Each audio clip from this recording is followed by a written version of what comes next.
Class में last class में हमने linear equation in two variables में एक्सरसाइज 4.3 का क्वेश्चन नंबर 4 तक कर लिया था। अब आज हम इस क्लास में क्वेश्चन नंबर 5 से स्टार्ट करेंगे। तो चलो question number 5 exercise 4.3 question number 5।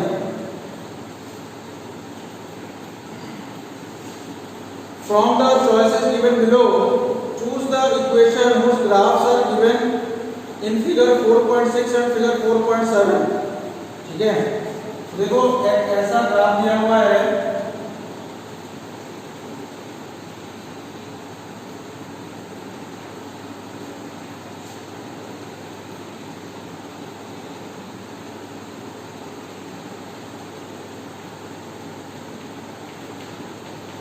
Zero comma zero लिखा है यहाँ,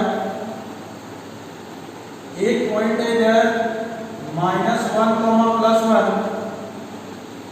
और एक पॉइंट है इधर 1 कॉमा -1। ठीक है, तो अब इस फिगर के लिए हमें 4 ऑप्शन दिया है। कौन कौन सा? पहला ऑप्शन है y = x, दूसरा है x + y = 0, तीसरा y = 2x और चौथा 2 + 3y = 7x। अब क्वेश्चन है कि ये जो 4 इक्वेशन दिए गए हैं और ये जो स्ट्रेट लाइन खींचा हुआ है, ये जो ग्राफ खींचा हुआ है, ये ग्राफ इन चारों इक्वेशन में से किस इक्वेशन का ग्राफ है? ठीक है, तो इसके लिए देखो क्या करना है। हर इक्वेशन में ये जो लाइन दिया हुआ है इसमें देखो हमें 3 पॉइंट मेंशन किया हुआ है। एक पॉइंट है -1,1, एक पॉइंट है 0,0 और एक पॉइंट है 1,-1। तो हमें ये चेक करना होगा कि हर पॉइंट को हम हर इक्वेशन में रख के देखेंगे कि क्या वो सेटिस्फाई कर रहा है। अगर तीनों का तीनों पॉइंट किसी एक इक्वेशन में सेटिस्फाई कर जाता है, इसका मतलब वही इक्वेशन इसका ग्राफ है। ठीक है ना, मतलब इस इक्वेशन, ये जो ग्राफ है इसका इक्वेशन वही वाला इक्वेशन होगा जिसमें ये तीनों के तीनों पॉइंट सेटिस्फाई कर जाए। अगर एक भी पॉइंट ऐसा मिल रहा है जो कि सेटिस्फाई नहीं करता, तो फिर हम उसको उसका ग्राफ नहीं मानेंगे। ठीक है, जैसे अगर हम सपोज y = x ले लें, y अगर x ले लें, इसमें अगर हम चेक करें, सपोज हम पहले पॉइंट को रखते हैं, x की जगह -1 रखेंगे और y की जगह 1 रखेंगे, तो ये हो जाएगा -1 1 क्योंकि y की जगह तो 1 रखेंगे और -1 की जगह x की जगह -1 रखेंगे। तो देखो 1 और -1 दोनों बराबर हो रहा है। तो क्या 1 और -1 दोनों बराबर है? नहीं, तो 1 और -1 तो कोई बराबर होगा नहीं। इसका मतलब ये एक ऑप्शन हमें मिल गया, एक पॉइंट हमें मिल गया जो कि इस लाइन पे नहीं है। इसका मतलब y = x का ग्राफ ये नहीं होगा। ठीक है, इसके बाद सपोज हमने दूसरे वाले को ले लिया, x + y = 0, x + y = 0 ले लिया हमने। इसमें भी हमें तीनों पॉइंट को रख के चेक करना पड़ेगा। सपोज हमने इसमें रखा x की जगह -1 और y की जगह 1, तो x + y = 0 दिया है। इसका मतलब -1 + 1 = 0, इसका मतलब 0 = 0 हो गया, दोनों बराबर है। ठीक, इसी तरह अगर सेम इक्वेशन में हम दूसरे वाले पॉइंट को रखें, यानी कि 0,0 को रखें, यानी कि x = 0 और y = 0, तो ये हो जाएगा 0 + 0 = 0, ये हो जाएगा 0 = 0। बात समझ में आ रही है? तो देखो सेकंड केस में भी हमारा दोनों left hand side right hand side बराबर आ गया। अब हम क्या करेंगे, जो थर्ड पॉइंट है उसको भी रख के चेक करें। अगर ये तीसरा पॉइंट भी इसको सेटिस्फाई करता है, तो फिर ये जो ग्राफ खींचा गया है किस इक्वेशन का होगा? सेकंड वाले का होगा। ठीक, तो देखो भाई x + y = 0 दिया है और x की जगह पे 1 रखना है और y की जगह पे -1 रखना है। तो 1 - 1 = 0, तो 0 = 0। तो देखो यहाँ पे भी हमारा 0 इक्वल टू 0 आ रहा है, मतलब left hand side right hand side दोनों बराबर आ रहा है। तो तीनों केस में हम देख सकते हैं जो तीनों पॉइंट है, तीनों के तीनों पॉइंट हमारा इस सेकंड वाले इक्वेशन को सेटिस्फाई कर रहा है। इसका मतलब ये जो ग्राफ है वो किस इक्वेशन का होगा भाई? सेकंड ऑप्शन, यानी कि x + y = 0। क्लियर है भाई? चलो सेकंड पार्ट।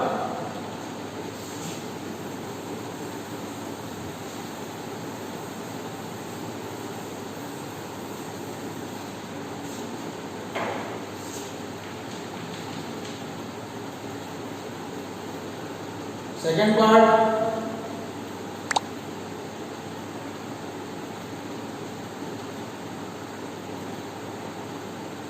इसमें का ग्राफ खींचते हैं हम। क्वेश्चन नंबर 5 पे से पढ़े हैं।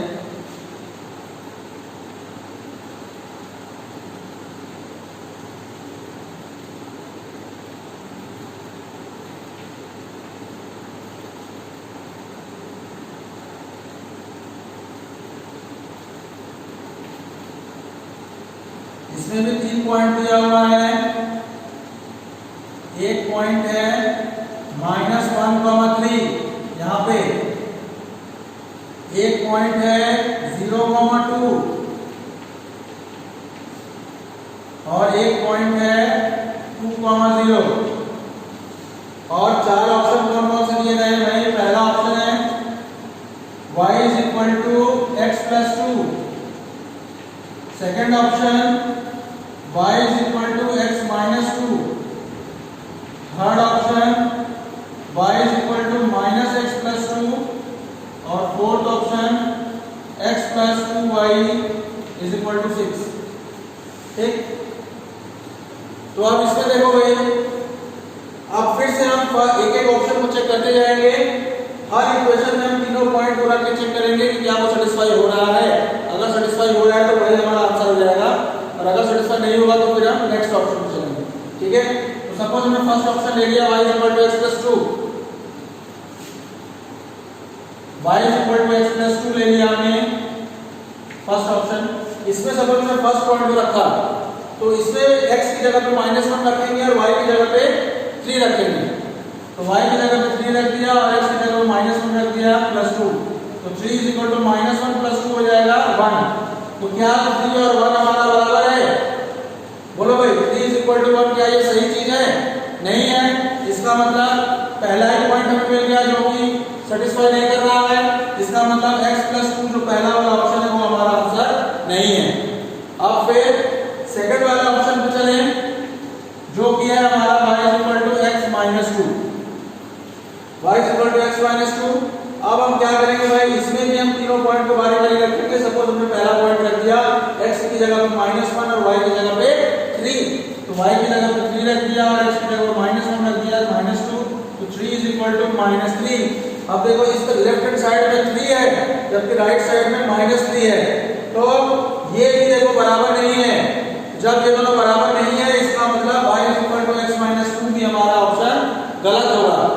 फिर थर्ड वाला y = -x + 2, y = -x + 2।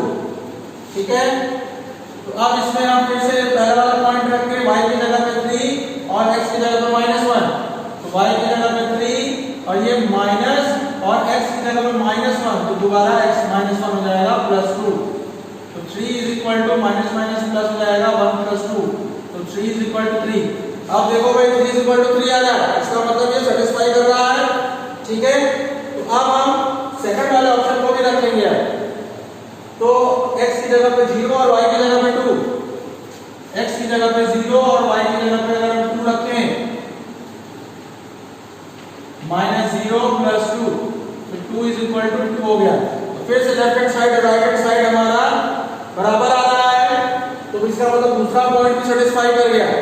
अब हम क्या करेंगे, थर्ड वाला पॉइंट को सेटिस्फाई कराएंगे। इसमें x की जगह पे 2 और y की जगह पे 0 रखेंगे, तो इक्वेशन है हमारा y = -x + 2, y की जगह पे 0 और ये -2 + 2, तो 0 = -2 + 2 कितना हो गया भाई? 0।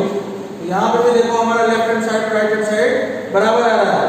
इसका मतलब तीनों के तीनों पॉइंट्स जो हैं वो हमारा किस इक्वेशन को सेटिस्फाई कर रहे हैं?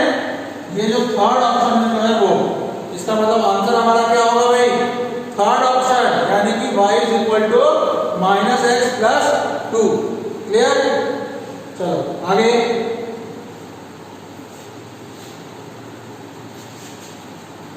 क्वेश्चन नंबर 5 हो गया। Next question number 6।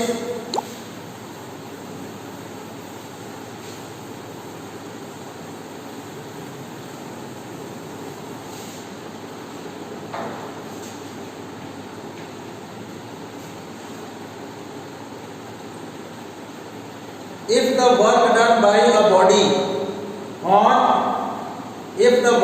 by a body on application of a constant force is directly proportional to the distance traveled by the body। देखो भाई, इसमें कह रहा है if the work done माने W, वर्क डन को सपोज हमने W से रिप्रेजेंट किया, W is directly proportional, ये प्रोपोर्शनल का साइन होता है। तो if the work done by a body on application of a constant force is directly proportional to the distance traveled by the body, ये capital D का मतलब distance. ठीक है, तो अगर हम इस प्रोपोर्शनल को हटा दें, तो प्रोपोर्शनल को हटाने के लिए हमें एक कांस्टेंट को लगाना पड़ेगा, और वो कांस्टेंट यहाँ पे इस क्वेश्चन में दिया हुआ है, वो क्या है, वो हमारा फोर्स है। तो W कांस्टेंट को हटा के इक्वल लगाएंगे अगर, तो हमें एक प्रोपोर्शनलिटी कांस्टेंट लगाना पड़ेगा, तो W is equal to F into D हो जाएगा। ठीक, अब ये हमारा इक्वेशन हुआ W is equal to F into D। अब क्या करेंगे, आगे क्या कह रहे हैं देखो, express this in the form of an equation in two variables and draw the graph of the same by taking the constant force as 5 units। ठीक है, इसमें कह रहा है कि सबसे पहले तो इसको linear equation in two variable में रिप्रेजेंट करो। तो यही हमारा linear equation in two variable है। इसमें हमारा एक वेरिएबल D है और दूसरा वेरिएबल W है, और ये जो हमारा F है वो कांस्टेंट है, और हमें इसका ग्राफ खींचना है। अब लेकिन ग्राफ खींचने के पहले बोला है कि ये जो कांस्टेंट फोर्स है उसको हमें 5 यूनिट मानना है। इसका मतलब W is equal to F की जगह हम रख देंगे 5 इंटू D। ठीक है, तो W इज इक्वल टू हो जाएगा हमारा 5D। अब इसका हमें ग्राफ बनाना पड़ेगा, तो हम क्या करें भाई, तो चलो ग्राफ बनाते हैं।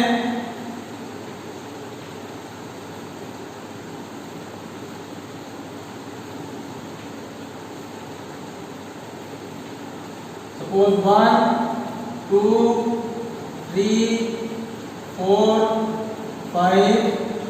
ठीक है, इधर भी 1 2 3 4 5 6 7 8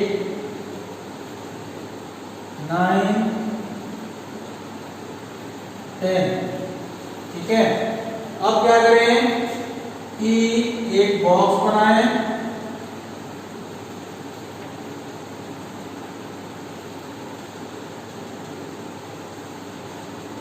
एक तरफ हम D लिखें, एक तरफ W लिखें।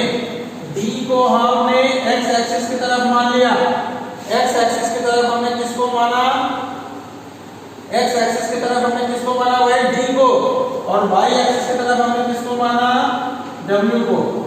ठीक है, अब अगर हम यहाँ पे D की वैल्यू अपने मन से कुछ भी रखते हैं, सपोज हमने D की वैल्यू 1 रखा, तो W कितना आ जाएगा भाई, 5।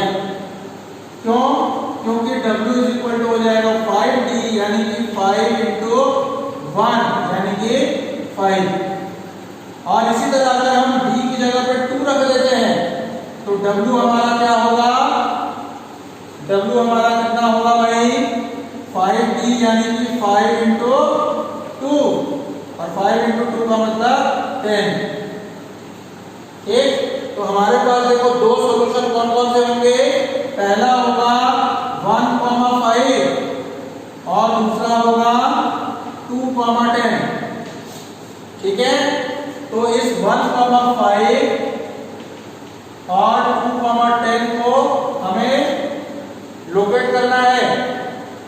लिए क्या करें, d की जगह 1, यानी कि ये हो गया d पे 1 और 1 के ऊपर 5,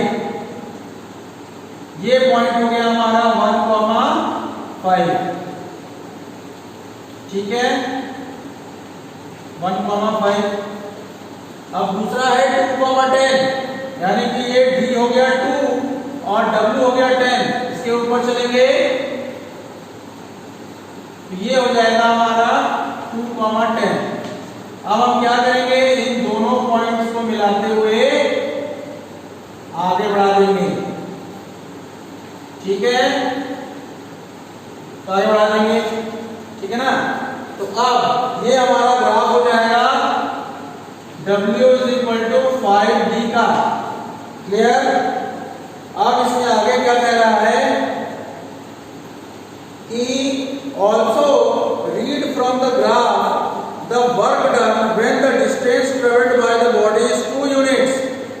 ग्राफ देख के बताओ कि अगर डिस्टेंस ट्रेवल्ड हमारा 2 यूनिट है तो वर्क डन कितना होगा।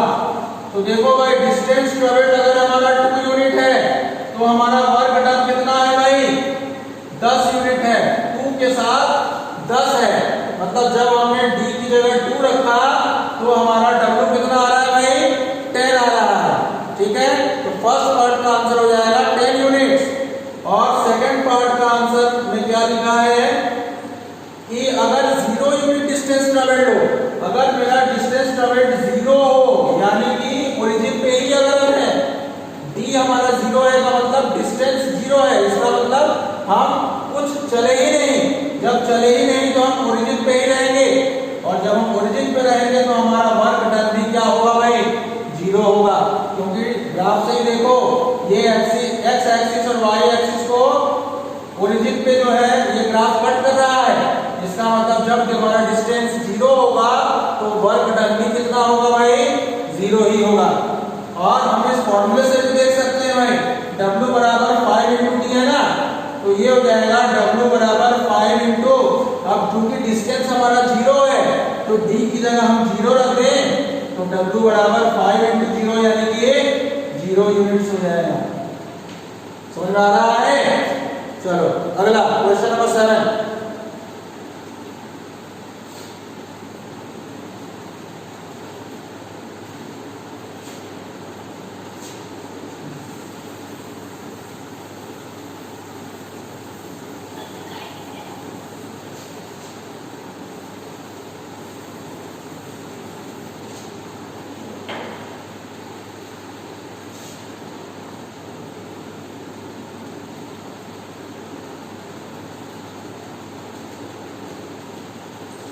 चलो भाई, ये क्वेश्चन नंबर 6 हो गया। Next question number 7। Yamini and Fatima, 2 students of class 9th of a school, together contributed 100 rupees towards the Prime Minister's Relief Fund to help the earthquake victims। Yamini और फातिमा 2 स्टूडेंट्स हैं क्लास 9th के, दोनों ने मिलके 100 रुपया कंट्रीब्यूशन किया है पीएम्स रिलीफ फंड में, प्राइम मिनिस्टर्स रिलीफ फंड में, इसके लिए भूकंप पीड़ित लोगों की मदद के लिए। ठीक है, अब कह रहा है कि right a linear equation which satisfies this data, जो इस डेटा को सेटिस्फाई करता है। और आगे लिखा है draw the graph of the same. ठीक है, तो हम मानेंगे सबसे पहले कि जो यामिनी है उसने x रुपया कंट्रीब्यूशन दिया है और जो फातिमा है उसने y रुपया कंट्रीब्यूशन दिया है। ठीक है, लेट कंट्रीब्यूशन ऑफ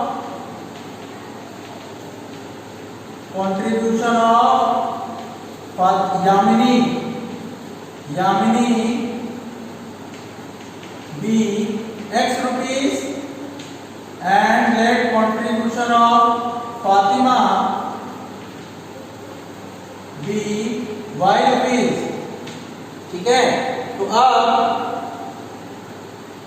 क्योंकि दोनों ने मिलकर 100 रुपया कंट्रीब्यूशन दिया है तो x + y बराबर कितना हो जाएगा, 100 हो जाएगा। ठीक है, x प्लस वाई बराबर 100 हो जाएगा। ये हमारा लीनियर इक्वेशन इन 2 वेरिएबल होगा। अब इसके आगे कह रहा है कि इसका हमें ग्राफ भी बनाना है। तो ग्राफ बनाने के लिए हमने क्या बताया था भाई, एक वेरिएबल को लेफ्ट साइड में रखते रहो, बाकी वेरिएबल को दूसरे साइड में ट्रांसफर कर दो।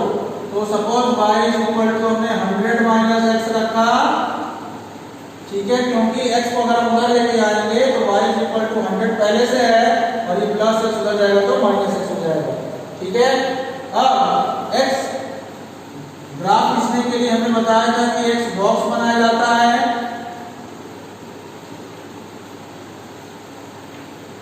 तो x और y, अब x की जगह पे सपोज हमने 50 रख दिया, x की जगह पे सपोज हमने 50 रख दिया, तो y कितना हो जाएगा भाई, 100 माइनस 50, 100 माइनस 50 यानी कि 50 आ जाएगा, y की वैल्यू भी 50 आ जाएगी। और अगर हमने x की वैल्यू 60 रखा तो y कितना हो जाएगा भाई, 100 माइनस 60 यानी कि 40। ठीक, तो ये हो गया 40।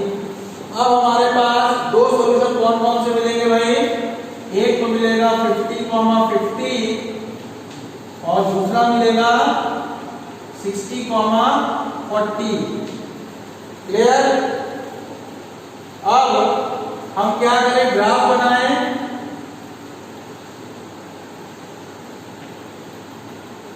अब जो है हम ग्राफ बना रहे हैं, देखो भाई ओरिजिन है ये।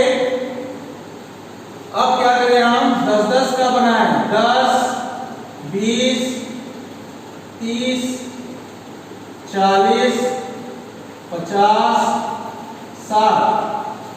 इधर ऊपर बना रहे 10, 20, 30, 40, 50। ठीक है, अब सबसे पहला पॉइंट हमारा वो क्या है, 50, 50। तो 50, 50 मतलब x भी 50 है और y भी 50 है। तो x 50 है मतलब ये हो गया 50 और उसके ऊपर y भी 50 है। इसका मतलब हम यहाँ पे नहीं आएंगे, ये पॉइंट हो जाएगा हमारा 50, 50। ठीक, और दूसरा पॉइंट है 60, 40। इसका मतलब 60, 40 का मतलब हो गया x = 60 और y = 40। यहां पे चलेंगे, यहां पे अब हम क्या करेंगे भाई, इन दोनों पॉइंट्स को मिला देंगे और इस लाइन को आगे बढ़ा देंगे। ठीक है, और इस लाइन को भी अगर हम आगे बढ़ा दें, इसी तरह इसको भी आगे बढ़ा देंगे। ठीक है, शायद ये वीडियो से बाहर जा रहा होगा, ठीक है, लेकिन उम्मीद करते हैं कि समझ में आ रहा होगा। सिर्फ दोनों पॉइंट को मिलाते हुए हमको आगे बढ़ा देना, जहां पर भी कटेगा कटे, लेकिन हमको स्ट्रेट लाइन में उसको आगे खींचना है। ठीक है, चलो आगे next question, question number 8।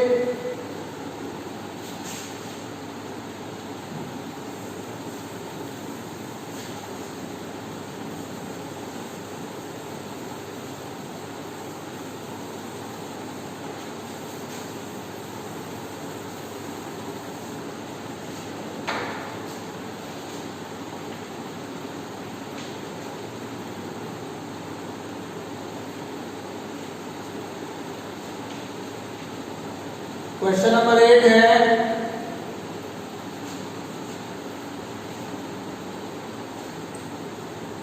In countries like USA and Canada temperature is measured in Fahrenheit, whereas in countries like India it is measured in Celsius. Here is a linear equation that converts Fahrenheit to Celsius. इसमें एक linear equation दिया हुआ है, Fahrenheit और Celsius के बीच में F = 9/5C + 32। F = 9/5C + 32। तो first है कि फर्स्ट पार्ट में हमें कहा है कि draw the graph of the linear equation above using Celsius for x axis and Fahrenheit for y axis. मतलब कि हमें ग्राफ खींचना है हमें ग्राफ खींचना है और उसमें सेल्सियस को एक्स एक्सिस पे लेना है, सेल्सियस को एक्स एक्सिस पे लेना है और फ़ारेनहाइट को वाई एक्सिस पे लेना है, ठीक है। और इस इक्वेशन का हमें ग्राफ खींचना है। तो देखो भाई,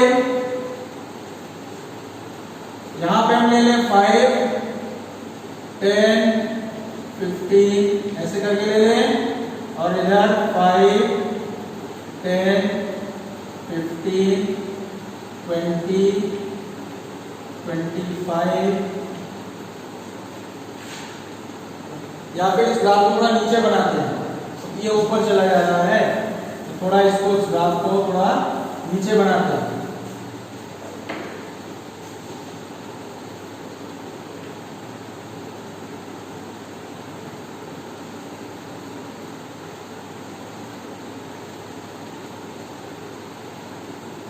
फाइव, 10, 15, 20, 25 और इधर 5, 10, 15,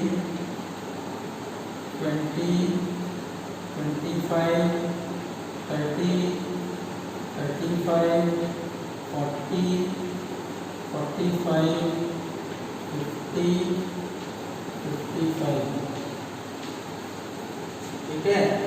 तो देखो भाई, अब इसमें क्या है, सपोज हमने एक बॉक्स बनाया,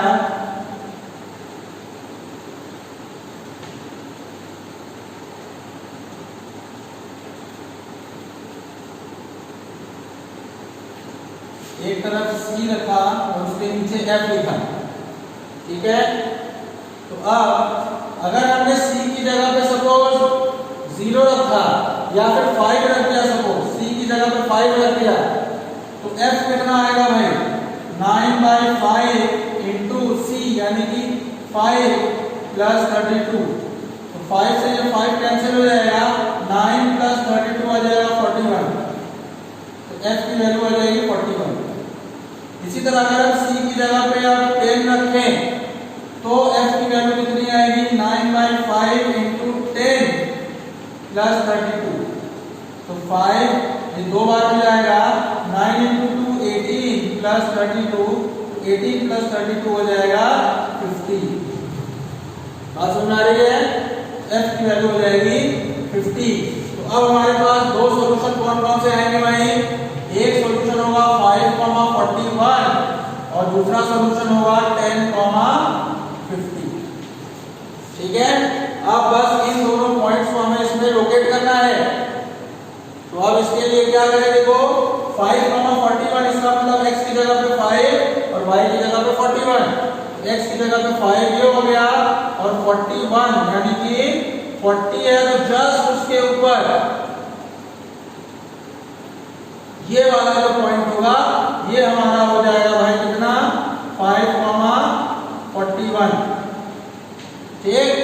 और दूसरा पॉइंट क्या है, 10,50 यानी कि x इज इक्वल टू 10 और y is equal to 50।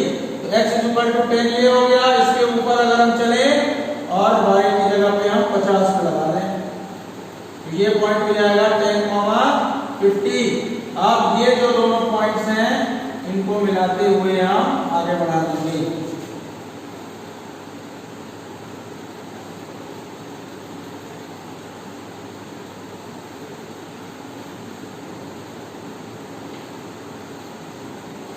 Line को ऊपर की तरफ यहाँ, ठीक है। तो ये जो हमारा ग्राफ होगा वो किसका ग्राफ होगा भाई, f is equal to 9/5c plus 32। बात समझ आ रही है। चलो अब इसके आगे क्या रहा है, अब इसके आगे क्या कह रहा है भाई क्वेश्चन में, सेकंड पार्ट इसका कह रहा है कि if the temperature is 30 degree Celsius what is the temperature in Fahrenheit. तो सेकंड पार्ट में कह रहा है कि अगर इसका टेम्परेचर अगर 30 डिग्री सेल्सियस है, मतलब C की वैल्यू दी हुई है 30 डिग्री सेल्सियस, तो यही टेम्परेचर फ़ारेनहाइट में कितना होगा, तो हम क्या करेंगे, f is equal to 9/5 into c की जगह हम रख देंगे 30 प्लस 32। तो 5 से हम 30 को कैंसिल करें तो 6 बार में जाएगा, 9 इंटू 6 हो जाएगा 54 प्लस 32, ये हो जाएगा हमारा 86 डिग्री फ़ारेनहाइट। फ़ारेनहाइट में भाई क्या टेम्परेचर होगा, 86 डिग्री। ठीक है, अब थर्ड पार्ट में क्या कह रहा है देखो,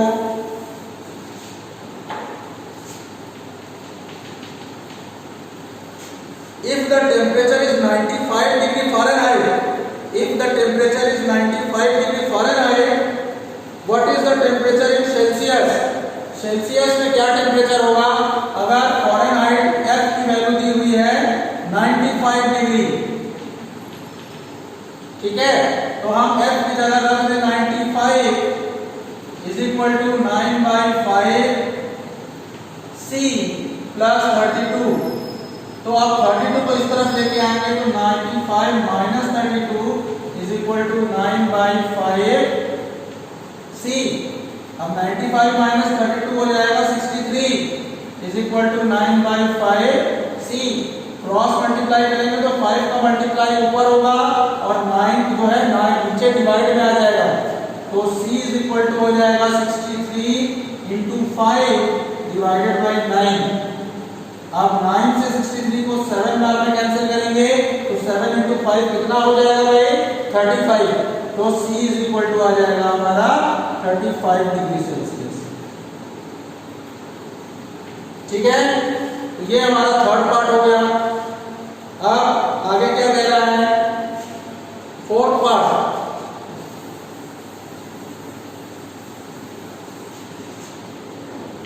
फोर्थ पार्ट में क्या है कि if the temperature is 0 degree Celsius, what is the temperature in Fahrenheit? And if the temperature is 0 degree Fahrenheit, what is the temperature in Celsius? मतलब एक बार हम C को 0 करेंगे तो F निकालेंगे और दूसरी केस में हम F को 0 करेंगे तो C निकालेंगे। ठीक है ना, तो सपोज सबसे पहले हमने C को 0 कर दिया, तो अगर हमने C को 0 कर दिया तो F बराबर कितना होगा भाई, 9/5 इंटू 0 प्लस 32, यानी कि 9/5 को 0 में मल्टीप्लाई करेंगे तो 0 ही आएगा प्लस 32। F बराबर कितना हो जाएगा भाई, 32 डिग्री फ़ारेनहाइट। ठीक है, उसके बाद दूसरे केस में अगर हमने F को 0 कर दिया तो C की वैल्यू कितनी आएगी, तो देखो भाई अगर हमने F को 0 कर दिया तो 0 इज इक्वल टू होगा 9/5 C प्लस 32, प्लस 32 को लेफ्ट साइड में लेके आएंगे तो माइनस 32 होगा is equal to 9/5 C। Cross multiply करेंगे तो minus 32 into 5 whole divided by 9 is equal to C।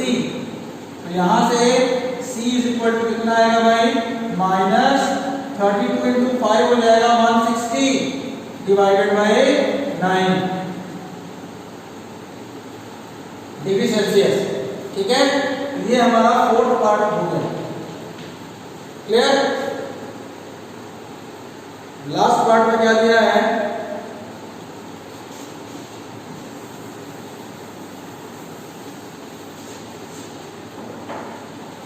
is there a temperature which is numerically the same in both Fahrenheit and Celsius? If yes, find it. क्या कोई ऐसा temperature है जो Fahrenheit और Celsius दोनों scale में same हो? अगर ऐसा है तो उसे निकालिए। ठीक, तो सपोज इसमें क्या करना है, हमें F और C को सेम कर देना है, या तो मतलब F और C दोनों को C रख दो, या तो फिर F और C दोनों को F रख दो। ठीक है, सपोज हमने यहाँ पे F की जगह भी F रखा है और C को भी हम F ही रख देते हैं, तुम F को भी C रख सकते हो, तुम्हारी मर्जी। ठीक है, तो F की जगह सपोज हमने F रखा इज इक्वल टू 9/5 और ये C की जगह पे भी हमने F ही रख दिया प्लस 32। अब क्या करें भाई, इसको इधर लेके आए, F minus 9/5 F is equal to 32। LCM ले लेंगे तो 5 हो जाएगा, ये हो जाएगा 5F minus 9 4f is equal upon 5 is equal to 32। ठीक, तो ये हो जाएगा, क्रॉस मल्टीप्लाई करेंगे तो f is equal to 32 into 5 upon -4। अब 4 8 जा 32, तो अब 8 इंटू 5 हो गया 40 और नीचे माइनस है तो ये हो जाएगा -40 डिग्री फ़ारेनहाइट। मतलब कि -40 डिग्री फ़ारेनहाइट एक ऐसा टेम्परेचर है जिसमें चाहे तुम फ़ारेनहाइट स्केल देखो चाहे सेल्सियस स्केल देखो, दोनों का जो टेम्परेचर है वो क्या होगा भाई, सेम होगा। बात समझ में आ रही है? तो देखो इस तरह से ये जो एक्सरसाइज 4.3 है वो हमने आज खत्म कर दिया है। उम्मीद करते हैं समझ में आया होगा। ठीक, अब इसके आगे की जो चीजें हैं, एक्स एक्सिस वाई एक्सिस का इक्वेशन पढ़ना है और एक्स एक्सिस और वाई एक्सिस के पैरेलल लाइन का इक्वेशन पढ़ना है और एक्सरसाइज 4.4 करना है। इसको हम नेक्स्ट क्लास में करेंगे। ठीक है, तो चलो आज की क्लास इतनी ही, ऑफ करो।